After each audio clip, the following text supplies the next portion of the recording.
আসসালামু আলাইকুম। এরকম গার্ডারের ক্ষেত্রে কিন্তু এন্ড ব্লকটা খুবই ইম্পর্ট্যান্ট একটা জায়গা।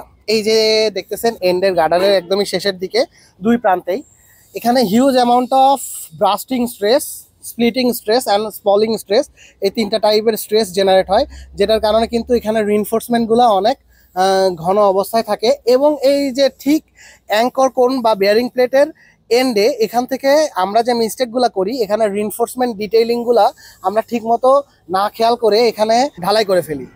এবং এখানে কংক্রিটিংটাও কিন্তু ভাইব্রেটর অনেক ভালো মতো ভাইব্রেটিং করে কংক্রিটিং করতে হয়। যদি যদি কোনো ফাঁকা থেকে যায় অথবা রিনফোর্সমেন্ট যেভাবে দেওয়া আছে সেখান থেকে যদি একটু ডিসপ্লেসমেন্ট হয়, সেক্ষেত্রে কিন্তু এই যে দেখেন যখন আমরা স্ট্রেসিং করব, স্ট্রেসিংয়ের সময় কিন্তু এই বেয়ারিং প্লেট বা অ্যাঙ্কর কোন ভেতরের দিকে ঢুকে যাইতে পারে। এটা খুবই ইম্পর্ট্যান্ট একটা জিনিস।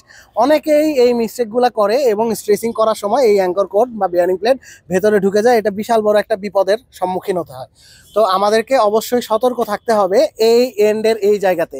কংক্রিটও যেভাবে কম্প্যাক্ট করতে হবে, অর্থাৎ ঠিকমতো ভাইব্রেটিং করতে হবে, এবং reinforcement detail as per design রাখতে হবে। ধন্যবাদ।